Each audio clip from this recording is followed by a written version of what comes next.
नमस्कार सम्पूर्णमा म आज काठमाडौँ महानगरपालिका वडा नम्बर 9 32 पुतलीमा छु। यहाँ दिदी भिनाजुको घरमा छु। भिनाजु दिदी र भिनाजु चाहिँ हुनुहुन्थ्यो पहिला लोकसेवा आयोगमा सचिवबाट रिटायर हुनुभएको दामोदर ढकाल। अनि यहाँ भिनाजु दिदी हुनुहुन्छ। दिदी चाहिँ भुवनेश्वरी माफ गर्नु होला, उहाँ चाहिँ गुहेश्वरी। उहाँ चाहिँ अनि टाइटल के अरे भिनाजु सरला हुनुहुन्छ। अनि मैले भिनाजुलाई दिदीलाई गजल पठाएकी थिएँ। प्रकाशन भएपछि भिनाजुले गजल हेर्नु भएछ।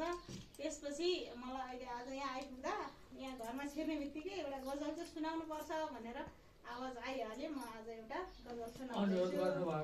भिनाजुले चाहिँ अनुरोध गर्नु भएको हुनाले अनि मैले चाहिँ एउटा गजल वाचन गर्छु।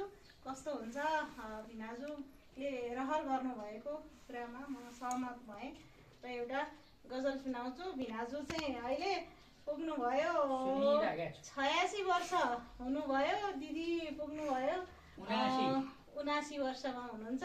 मैले उहाँहरूको अगाडि यसरी गजल वाचन गरेर सुनाउन पाउँदा यो मेरो अहोभाग्य हो। यो त्यसैले म अब गजल वाचनतर्फ लाग्छु। रहर जिन्दगी गजल सङ्ग्रहबाट 31 नम्बरको गजल सुनाउँछु। मैले गजलका शेरहरू यसरी सुरु गर्छु। देख्दैछु मन दहासो,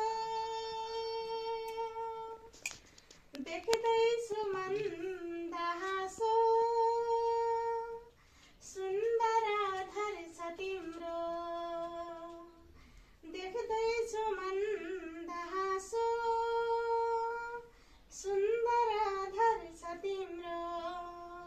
साँच्चै हो लोभ लाग्ने करके नजर छ तिम्रो।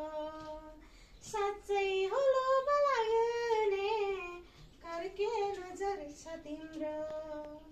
तिम्रो कला असाध्यै, तिम्रो कला असाध्यै सुन्दर रहेछ प्यारी। तिम्रो कला असाध्यै सुन्दर रहेछ प्यारी। हेला गरेछ उसले केमा कसर छ तिम्रो। हेला गरेछ उसले केमा कसर छ तिम्रो। पैसा निकै कमाए, पैसा निकै कमाए भन्थे सबैजनाले। आफन्त नै नचिन्ने अन्धो सहर छ तिम्रो। आफन्त नै नचिन्ने अन्धो सहर छ तिम्रो। मान्छे असल छ भन्दै, मान्छे असल छ भन्दै दिलमा सजाए सबले।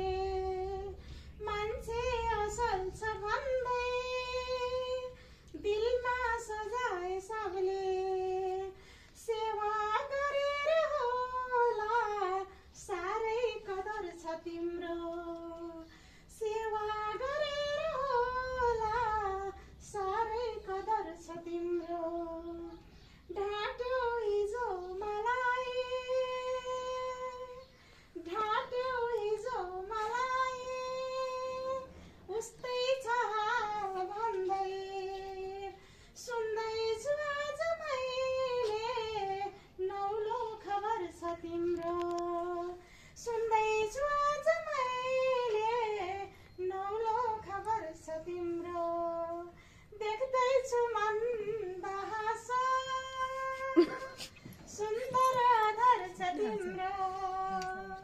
देख्दैछु मन दहासो, सुन्दर आधार छ तिम्रो।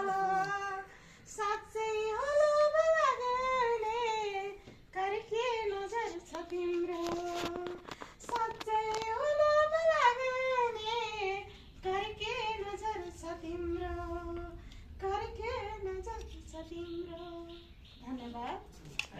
धेरै धेरै बधाई, धेरै धेरै धन्यवाद।